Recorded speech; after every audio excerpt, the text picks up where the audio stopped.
মা আজকে খাবার আগে গরম গরম এখানে এই যে মাছের ডিমের বড়া, যেটা বর্ষাকালের একদম সবসময় পাওয়া যায় বর্ষাকালটাতে। এই যে মাছের ডিম এনেছিল অনেকটা, মাছের ডিমের বড়া করছো। মা এই রেসিপিটা আজকে শেয়ার করো বন্ধুদের সাথে। তুমি তো খুব ভালো করো এই বড়াটা, খুব ভালো করে মা এই বড়াটা। এটা হয়তো সবাই জানো করতে, তবু এক একটা বাড়িতে এক এক রকমভাবে করে, তো শেয়ার করে দেবো। হ্যাঁ শেয়ার করো আজকে, হ্যাঁ বন্ধুদের সাথে আজকে শেয়ার করো এটা কীভাবে করেছো। এই খাবার আগে, এই খাবার টাইম হয়েছে, এখন মা এটা ভাজছে গরম গরম। হ্যাঁ চলো, আর কী কী হয়েছে সেটা তোমার বন্ধুদেরকে দেখিয়ে দাও। চলো দেখিয়ে দিই তোমাদেরকে এখানে আজকে মা কী কী করেছে লাঞ্চে। ভাত যেমন থাকে, এখানে আছে আজকে আমার ফেভারিট এই যে শুক্তো। এটা তোমার দারুণ লাগে, মায়ের হাতের বানানো শুক্তো অপূর্ব খেতে। আর আছে এখানে এই যে এই মুসুর ডাল পেঁয়াজ ভাজা দিয়ে করেছেন, তাই তো নাকি মা? পেঁয়াজ ভাজা দিয়ে করেছে আজকে। আর কি করেছো এটাতে? মাছের তেল দিয়ে পুঁই কুমড়ো, পুঁইয়ের ডাঁটাগুলো দিয়ে নিই, পাতা দিয়ে করেছি। হ্যাঁ এটা তেল দিয়েছে, মাছের অনেকটা তেল ছিল, সে তেলটা দিয়ে করেছে তাই তো? হ্যাঁ বেশ।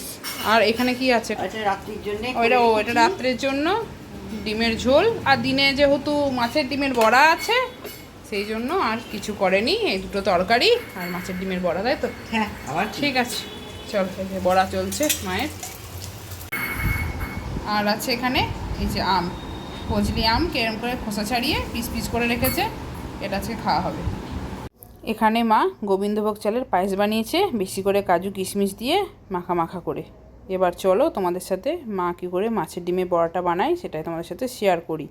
বর্ষাকালে এটা তো একটা কমন মেনু। প্রথমে এখানে 250 গ্রাম মতন মাছের ডিম নিয়ে নেওয়া হয়েছে। তারপর তাতে দিয়ে দিলাম 1 চামচ মতন হলুদ, স্বাদ অনুসারে নুন, 1 চামচ মতন আদা রসুন বাটা, দেবো 2 চামচ মতন বেসন আর বেশ কিছুটা কোচানো পেঁয়াজ। আর এখানে দেখো চিড়েটাকে আধ ঘন্টা আগে জলে ভিজিয়ে রেখেছিলাম, সেটাকে এবার ভালো করে হাতে করে চটকে নিয়ে ওই ডিমের মধ্যে দিয়ে দিতে হবে। এবার পুরো ডিমটাকে হাতের সাহায্যে ভালো করে চটকে চটকে কিন্তু মেখে নিতে হবে। ডিমের মধ্যে অনেক সময় দলা দলা অংশ থাকে, সেগুলোকে কিন্তু ভালো করে মেখে নিতে হবে। এই চিড়ে দেওয়ার জন্য বড়াটা কিন্তু ভীষণই সফট হয়, তোমরা কিন্তু এভাবে একবার করে দেখতে পারো, ভালো লাগবে। মাখা হয়ে গেছে, কিছুটা ডিম তুলে রাখলাম এর জন্য, ও যেহেতু ঝাল খায় না। আর বাকি ডিমে বেশ কিছুটা লঙ্কা কুচি দেওয়া হলো, আবারও ভালো করে মেখে নিতে হবে। এরপর কড়াইয়ে সর্ষের তেল দিতে হবে। এখানে মোটামুটি 4 পলা মতন সর্ষের তেল দিয়ে একে একে মাছের ডিমটাকে বড়ার আকারে দিয়ে দিতে হবে। বড়াগুলো কিন্তু একদমই লো আঁচে ভাজতে হবে, নইলে বাইরেটা লাল লাল হয়ে যাবে, ভেতরটা কিন্তু কাঁচা থাকবে, একদমই কিন্তু বাজে লাগবে খেতে। দেখো ওই পিঠটা কিন্তু ভালো মতন ভাজা হয়ে গেছে। এবার খুন্তিতে করে আলতো হাতে উল্টে দিতে হবে, উল্টে পিঠটাকেও ভালো করে লাল লাল করে ভেজে নিতে হবে। এখানে সব ডিমগুলো মোটামুটি ভাজা হয়ে গেছে, এবার একে একে তুলে নেব।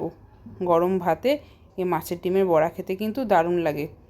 যদি এটা ভাতের সঙ্গে থাকে, আমার তো মনে হয় মুসুর ডাল, লেবু আর এই মাছের ডিম হলে আর হয়তো কিছুই লাগবে না।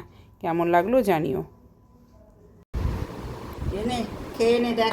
বাবা কি ব্যাপার আজকে সাজিয়ে সাজিয়ে দিলে ইচ্ছা হলো সেই জন্য।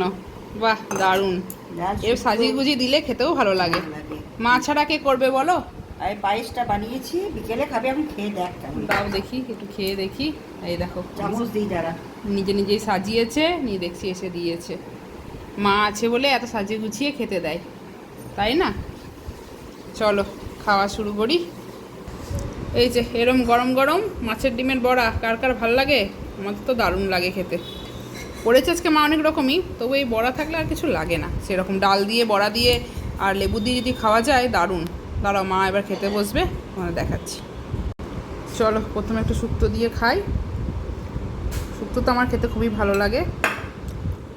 আর মা যেভাবে শুক্তো করে, রাঁধুনি বাটা, তারপর আদা বাটা, তারপর দুধ সব রকম দিয়ে, ওই জন্য খেতে এত ভালো হয় শুক্তোটা, দারুণ। একদিন ইচ্ছা আছে তোমাদের সাথে মা কী করে শুক্তো করে সেটা শেয়ার করবো। খুব ভালো শুক্তো করে মা। এই যে মা এখানে বসে বললো, মা তুমি পায়েস নেবে না? এইগুলো খাই তারপরে নেবো। ঠিক আছে বিকেলে খেও নয়তো। এই যে মাছের ডিমের বড়াটা এত ভালো মা করে না, এত নরম হয়, ভীষণ সফট হয় বড়াটা।